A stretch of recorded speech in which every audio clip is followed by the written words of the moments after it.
Alors, cette fois, on va travailler sur une question qui s'est posée récemment et pour laquelle je m'étais aussi posé ces mêmes interrogations avant le passage de Consuel chez moi, c'est le positionnement de ces fameuses étiquettes sur l'installation photovoltaïque. Première chose, j'ai pris ce document parce qu'il est facile à trouver et qu'effectivement ce site web le propose et a fait le travail de préparation. Donc du coup, pour indiquer ce qu'il en était au niveau de l'affichage. Attention, cette installation, comme vous le voyez ici, il y a un coffret DC et un coffret AC. Ça, c'est typiquement pour les onduleurs de chaîne. Dans le cas des installations en phase, on est complètement différent parce qu'on n'a pas d'onduleurs. Les onduleurs sont directement sous les panneaux, donc du coup, il n'y a pas de coffret DC, onduleur, coffret AC. Nous, on a dans ce cas-là uniquement un coffret AC avec la chaîne de câble en 3G de 5 qui arrive sur le Q-relais, plus ou moins. Donc nous, en fait, cette partie ici ne nous intéresse pas parce qu'on n'est pas concerné en fait. Toute cette partie qui est vraiment purement liée au DC, donc au courant continu, n'est vraiment pas du tout de notre domaine. Donc nous, on s'arrête à ce niveau-là, même d'ailleurs à ce niveau-là. Donc tout le travail se trouve sur la partie AC et sur la partie générale. Donc je vais commencer d'abord par la partie AC. La première chose à savoir, c'est que si vous achetez un kit, donc en l'occurrence, moi je vais vous montrer le cas de Scaro, c'est fourni. Donc c'est exactement ce que vous voyez ici. Donc ça c'est mon ancien tableau qui était préconfiguré, dans lequel il y avait les Q-relais, le panneau de puissance, compteur de puissance et tout ce qui allait bien pour la partie production. Donc ça c'est vraiment pour la production. Il était préparé. Alors justement, coffret AC. Donc on voit bien justement que c'est flagué comme un coffret AC. Et ensuite, on a l'affichage obligatoire qui permet de dire qu'on a un système de coupure générale et sectionnement, coupure d'urgence en sortie onduleur. Donc en gros, l'interrupteur différentiel qui se trouve par ici. Et isoler les sources de tension avant toute intervention qui correspond à ce rond alerte. Associé avec ces deux indicateurs qui correspondent à attention, production photovoltaïque, donc production de courant. Si maintenant on regarde, en plus de ça, quand vous commandez chez Oscaro, vous recevez cette petite plaquette supplémentaire, et je vais indiquer pourquoi on l'a en supplémentaire, parce que cette affichette ici doit être positionnée sur le disjoncteur général de la maison. Donc je vais faire un tour juste après sur l'affichage comment positionner dans le cadre d'un tableau hors kit fait. Mais ça, on le verra tout à l'heure, c'est le seul, dans le cas d'un kit Oscaro, et tout à fait validé avec le Consuel, donc il n'y a aucun problème là-dessus, c'est le seul module qui est nécessaire de coller quelque part. Pour la partie Oscaro aussi, ce qui est souvent le cas, c'est l'affichage ici des blocs, donc interdif, donc souvent c'est ID quelque chose, ensuite il y aura le disjoncteur, après il y a le Q-relais, après il y a le compteur de puissance, donc en gros vous avez un petit flag qui apparaît ici, soit en haut dessus, soit en dessous, mais qui vous indique qu'est-ce qu'il y a comme bloc à l'intérieur. Moi il a été vidé parce que tout est passé dans le tableau, dans une extension de tableau dédiée. Quand vous n'avez pas ce kit, c'est-à-dire quand vous montez vous-même votre tableau, vous devez avoir l'équivalent de ceci. Alors si vous avez un tableau, donc un tableau divisionnaire, dans ce cas-là, faites simplement l'équivalent de ça, ça sera parfaitement accepté avec cette petite étiquette qui doit être placée donc, sur le disjoncteur général. Mais ça suffit parce qu'en fait le coffret est fermé. L'intérêt c'est que tout le monde voit que ce coffret est bien une production, attention, production de deux systèmes, donc production d'énergie, que ce soit par le système photovoltaïque ou par le système de la maison. Maintenant, si vous n'avez pas de boîtier divisionnaire et que vous êtes sur un tableau ou une extension de tableau comme moi, où vous avez mis en fait vos blocs dans vos tableaux généraux, c'est aussi possible, c'est pas forcément accepté par le Consuel, faites très attention à ça, mais ça peut être faisable. Dans ce cas-ci, il faut revenir là-dessus, acheter une plaquette, donc là bien sûr une partie des autocollants ont été utilisés, mais on va dire acheter l'équivalent de cette plaquette qui se trouve très facilement, donc là je l'ai pris chez IPTV, en l'occurrence sur Amazon, mais vous avez aussi étiquette photovoltaïque qui les vend justement pour le même tarif quasiment. Donc ne vous cassez pas la tête, c'est quelque chose que vous trouvez très facilement. Par contre c'est un kit qui supporte tous les cas, donc comme vous voyez vous avez la version sans batterie, la version avec batterie, la version DC, donc partie courant continu, la partie AC, etc. Donc vous avez vraiment la plaquette qui illustre, qui est utilisable dans tous les contextes. Ce qui est nécessaire de respecter, c'est cette partie-là. C'est-à-dire qu'on doit avoir sur le coffret une indication. Donc c'est le fameux, c'est celui-là. Si on regarde bien, donc on va prendre les deux feuilles l'une sur l'autre. Si on regarde bien, on a attention plus le fait que ce soit, donc on le voit mieux ici, en fait, on le voit mieux ici. Donc ça revient à dire attention, système de production d'énergie. Et ben, en fait c'est exactement ça. C'est celui-là, plus le fait qu'on soit en dispositif général de coupure, etc. Donc ça, ce bloc-là, c'est exactement la même chose que vous avez ici. Et ensuite, on peut mettre plus de détails. C'est-à-dire que si on a un parafoudre à l'intérieur, on peut mettre le fait qu'il ne faut pas déconnecter en charge. Et puis on a la coupure générale qui peut être placée, donc typiquement ici, pour dire que la coupure générale de tout le système, c'est le disjoncteur qui est ici. L'interrupteur différentiel plutôt. Donc ça, c'est le mode vraiment basique. Donc vous avez un tableau divisionnaire. Vous avez juste à respecter l'alerte sur l'extérieur et ensuite à l'intérieur dire où est-ce qu'on doit couper. Et si vous avez un parafoudre, dire d'attention, en fait, il ne faut pas le toucher en charge. Voilà. Donc cette partie-là est bonne. D'ailleurs, on retrouve l'histoire du parafoudre qui se trouve ici. Donc les sectionneurs, il ne faut pas y toucher quand on est en train de travailler dessus. Maintenant, pour la suite, on voit qu'on a ici le symbole de la partie extérieure. Donc ça, j'expliquerai où est-ce qu'on doit le brancher ou le marquer, parce que ça doit être signifié à l'extérieur, en fait. C'est au niveau de la partie extérieure de la maison. Tout ça est dans la maison, tout ça est à l'extérieur. Donc ça, c'est différent. Normalement, c'est votre fournisseur d'électricité qui devrait le flaguer, parce qu'ils ont des plaques électriques, enfin, ils ont des plaques métalliques qui posent et qui vissent sur les systèmes de connexion, ou là où il y a le compteur, en fait, là où il y a linking. Comment j'ai fait dans mon cas? Donc là, on a les conseils en fait classiques à respecter. Mon cas est particulier, j'ai deux sources de production potentielles, même s'il y en a une qui n'est pas encore montée, mais j'ai l'équivalent de deux boîtiers comme celui-là pour la partie production, plus un boîtier supplémentaire qui est pour la partie batterie. Donc, si on se retrouve sur la partie tableau général, donc le tableau l'extension de tableau, pardon, on a donc tableau général qui est ici, extension de tableau qui est ici. La première chose que je vous disais tout à l'heure, le fameux autocollant qui doit être absolument placé, ça c'est la première chose que vous regardez le Consuel, il doit y avoir cette coupure réseau, distribution et photovoltaïque. Ça veut dire qu'en gros, le système français n'autorise pas le backup et justement veut dire que quand on coupe ça, on coupe tout. C'est d'ailleurs toute la problématique qu'on a sur les IQ8 et les batteries 3T et 10T. En France, pour l'instant, le système de backup, c'est-à-dire le bascule automatique, n'est pas autorisé. Donc on a cet affichage exprès qui veut bien dire ce qu'il veut dire, c'est-à-dire coupure réseau de distribution et voltaïque. C'est-à-dire quand on appuie là, on coupe toute la maison, y compris la production solaire. Ensuite, sur la partie tableau, donc ici, je n'ai rien parce que c'est le tableau principal. Si on regarde là-dedans, c'est toute la partie directement classique. La seule chose que j'ai rajouté, c'est que moi j'ai un parafoudre à l'intérieur de mon tableau principal. Du coup, j'ai rajouté cet autocollant justement pour ne pas déconnecter en charge parce que c'est un parafoudre. Donc ça doit toujours être présent pour protéger la maison en cas de problème. Donc tableau général, rien à signaler.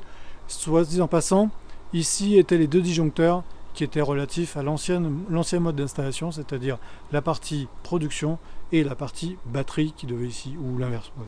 Ça c'était la production et ça c'est la batterie. Maintenant tout ça a été basculé sur une extension de tableau, donc les deux disjoncteurs sont désactivés maintenant et j'ai barré le système.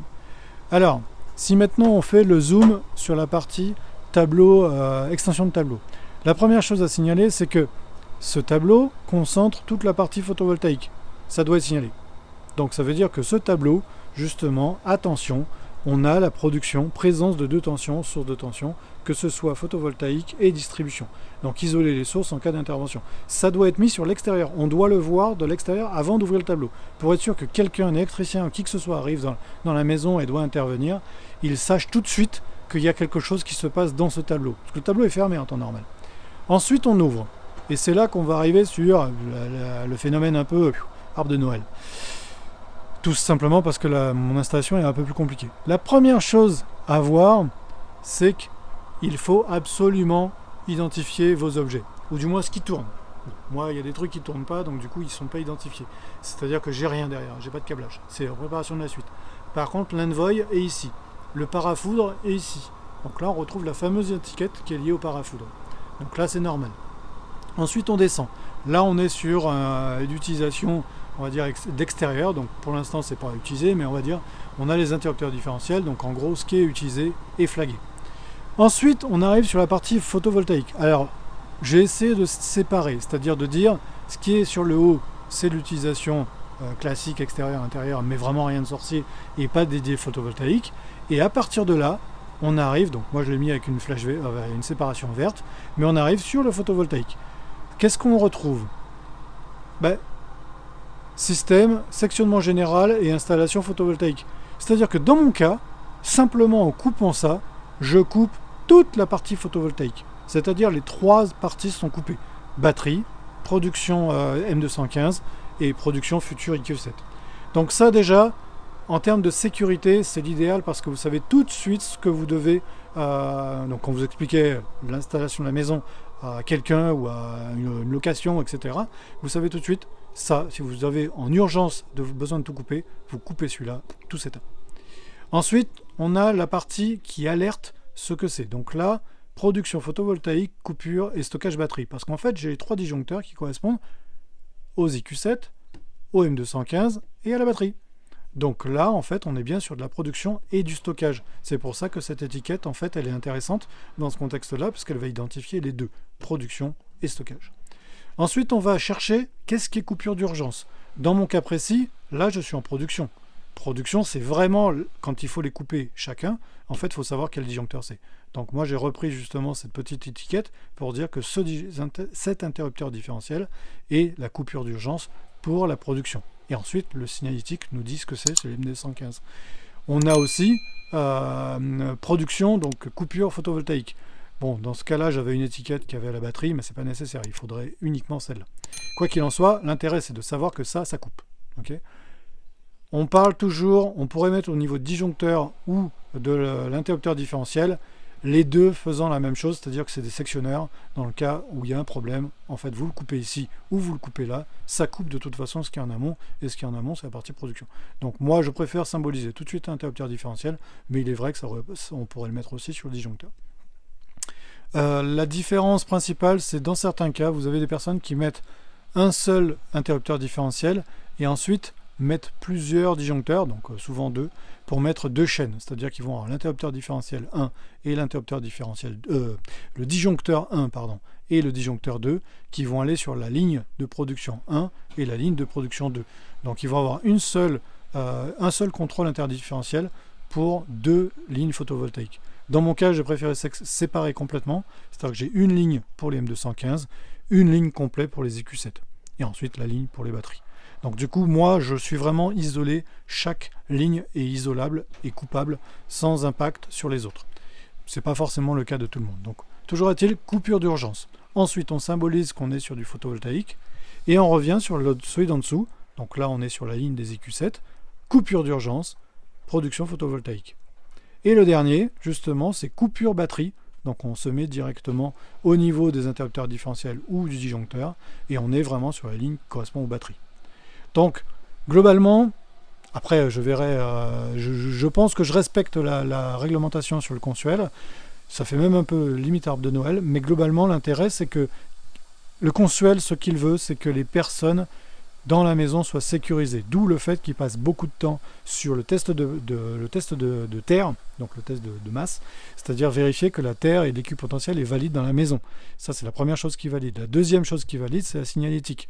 Donc, si vous avez quelque chose de clair, attention, photovoltaïque, et à l'intérieur, chaque partie va expliquer à quoi correspond, normalement, vous respectez. Encore une fois, dites-vous que la version built-in, elle est comme ça, hein, donc là il n'y a quasiment rien comme affichage, et pourtant ça respecte les règles du consuel. Donc voilà, donc j'ai pris le temps de le faire propre pour mon usage, mais aussi pour que tout le monde puisse être d'accord sur la compréhension de ce qui est derrière. Donc je reviens sur le tableau, identifier les blocs d'abord, identifier tous les disjoncteurs et les interrupteurs différentiels pour être sûr que ce soit compréhensible de tous, et ensuite prenez la partie mais qui a un sens en fait. Coupure d'urgence, coupure d'urgence, coupure d'urgence, et la coupure batterie. Donc au moins les personnes comprennent. Ça, c'est le symbole d'alerte pour dire attention, vous avez quelque chose qui correspond à du photovoltaïque. Et puis surtout, vu que mon tableau est fermé, il y a aussi la même chose qu'à l'extérieur. Petit détail supplémentaire à prévoir, on a vu donc le détail du tableau, enfin l'extension de tableau, dans lequel il y a toute la partie photovoltaïque, mais un petit point qui peut être nécessaire spécialement quand vous avez des tableaux divisionnaires, où vous n'avez qu'un raccord en fait qui passe, c'est-à-dire un tube ou une goulotte, ou etc., pour câbler votre tableau divisionnaire. Dans mon cas, c'est moins, enfin c'est plus particulier parce que moi c'est un tableau complet, donc du coup c'est une extension de tableau qui envoie beaucoup de puissance, mais malgré tout il vaut mieux ajouter le plus d'étiquettes que pas assez, en tout cas chez le Consuel. Donc là, la petite étiquette qui dit attention courant alternatif qui circule là-dedans, ce qui est le cas parce qu'en l'occurrence il y a les câblages en 16 carrés qui sont là-dedans. Ça c'est le petit point dans la partie intérieure. Donc je ne fais pas le récap, on l'a déjà vu dans toute la vidéo, mais n'oubliez pas ça, c'est toujours mieux, spécialement si vous avez une goulotte. Si vous avez vraiment une gaine, comme j'avais avant typiquement, dans ce cas-là c'est peut-être moins nécessaire parce que coller un autocollant sur une gaine c'est pas forcément simple. Mais si vous avez une goulotte, c'est bien de le spécifier, ça permet de dire à tout le monde attention, il y a du courant qui passe là-dedans. C'est pas une GTL, donc du coup c'est pas une installation électrique comme ça, donc du coup il faut mieux le spécifier. Concernant les batteries, le principe est de pouvoir aussi symboliser et tout de suite identifier les points de stockage. Donc dans le cas des emphases, effectivement, c'est assez facile à identifier. Les blocs sont visibles. Quoi qu'il en soit, pour les passages du Consuel, il faut malgré tout mettre des étiquettes de ce style-là. Donc celles-ci sont spécifiques à la batterie puisqu'on a la partie électrique, le fait d'avoir plusieurs sources de tension, et le symbole de la batterie. Donc en plus, le attention permet de pouvoir vraiment visualiser en un coup d'œil que là, ce bloc-là, c'est un bloc batterie. J'avais pas la version attention, mais vu qu'il est à côté, du coup j'ai quand même mis les deux étiquettes qui correspondent exactement aux mêmes attentions, même si là le message qui est en dessous n'est pas très clair, puisque production photovoltaïque et stockage par batterie. Donc là c'est vraiment pour le stockage. Quoi qu'il en soit, pour le Consuel, ce qu'il veut, c'est de pouvoir avoir une identification immédiate sur les lots, enfin sur les environnements ou du moins les solutions de stockage en place. Au passage, quand on a une plaquette disponible, donc il reste très souvent ce type d'étiquette, donc attention électricité, disponible dans le stock. Donc c'est bien aussi de le mettre sur les boîtiers de dérivation, parce que moi en l'occurrence j'en ai un certain nombre qui sont positionnés à divers endroits de la maison. Donc c'est bien de les identifier tout de suite, de manière à ce que les personnes qui arrivent ou qui tombent face à ça soient bien alertés sur la situation de ces boîtiers-là qui distribuent de l'énergie, donc du coup qui peuvent être dangereux puisque c'est sous tension en fait. C'est principalement le but de cet autocollant. Celui-là n'est pas vu par les Consuels, en fait ils ne regardent même pas les boîtiers de dérivation, du moins l'auditeur que j'ai eu n'a pas regardé du tout les boîtiers de dérivation, mais tant qu'à faire, si vous reste des autocollants, autant les réutiliser à bon escient, et donc dans ce contexte-là, de les mettre sur les différents boîtiers de dérivation que vous pouvez. On a vu toute la partie intérieure, maintenant la partie extérieure, c'est-à-dire la symbolisation pour les techniciens de votre fournisseur d'énergie, qu'il y a bien une source justement électrique alternative, c'est-à-dire une source justement de photovoltaïque. Donc ça se met sur le coffret, donc moi en l'occurrence là-dedans se trouve le Linky plus l'alimentation vraiment de mon fournisseur d'énergie, et eux, donc ça c'est pas moi qui l'ai placé, c'est vraiment eux, donc on voit qu'ils ont été rivetés, ils ont mis la plaque. Lorsqu'on a fait la validation avec mon fournisseur, ils ont mis la plaque signalant vraiment qu'il y a un retour d'énergie.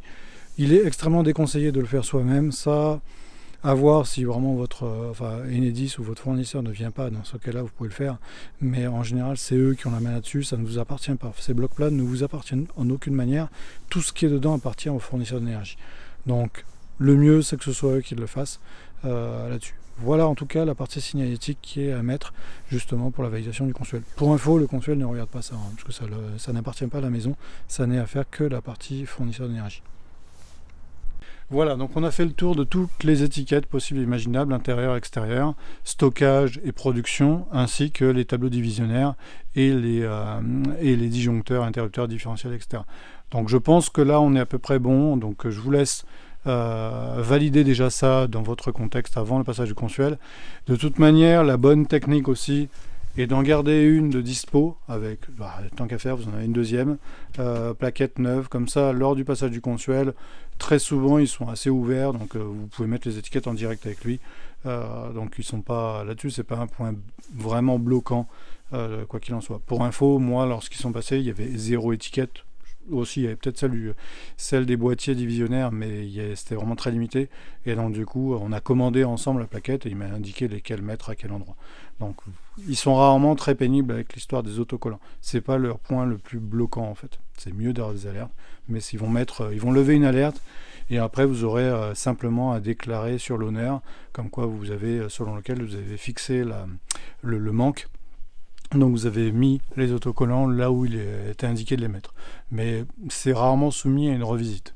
En revanche, dans le cas de la masse ou une erreur de sécurité ou un problème de sécurité, là ce sera soumis à contre-visite, payante bien sûr. Voilà, donc faites attention à ça. Préparez-vous correctement si vous avez le consuel qui est obligatoire dans votre contexte. Je rappelle que les contextes où le consuel est obligatoire, la plupart du temps c'est quand il y a ça. Donc dès qu'il y a stockage, bien souvent votre fournisseur d'énergie va vous exiger un passage du consuel. Renseignez-vous bien parce que malheureusement c'est pas souvent clairement indiqué par les revendeurs de solutions de stockage. Donc, mais en France, logiquement, les fournisseurs en cas de stockage dans la maison, donc de solutions de batterie, vont demander passage de consuel, puisque ça c'est très spécifique et souvent monté un peu à l'arrache. Dans le mode en phase, on est à peu près bien sécurisé, mais dans les modèles avec des batteries de stockage, que ce soit sur plomb ou système phosphate, donc bref, quelle que soit la technologie, il y a des montages qui sont des fois un peu hasardeux, donc du coup les consuels, ça ils regardent. La deuxième raison qui peut exiger le passage du consuel, suivant le fournisseur, c'est le volume de stockage, c'est-à-dire dans votre déclaration, en gros, on peut faire à peu près... avec juste une déclaration sur l'honneur, si vous avez une install à 3 kg, sans stockage, ça passe. En général, c'est juste une déclaration, mais rien d'obligatoire. Je dis bien en général, moi j'étais à 3 kg, et pourtant le consuel a dû passer. Donc, bon. C'est pas grave, mais ça dépend des fournisseurs d'énergie. Quoi qu'il en soit, on va dire la majorité, le stockage, enfin une production photovoltaïque 3 kg en autoconsommation, c'est une déclaration sur l'honneur la plupart du temps.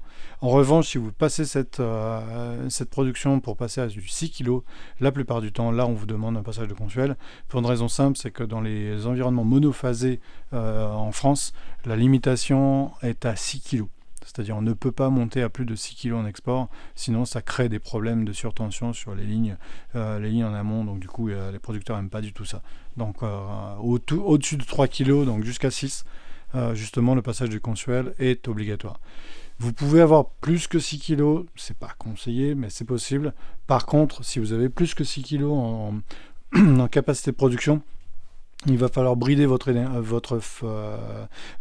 système en mettant justement une limitation de upload de 6 kg, de manière à respecter les règles de votre fournisseur. Mais ça se met au niveau du profil pour le matériel envoy. Pour les autres gammes, c'est à peu près faisable par le même système. Je pense qu'il y a des profils aussi. Mais quoi qu'il en soit, il faudra brider votre install en upload à 6 kg maxi, pas plus.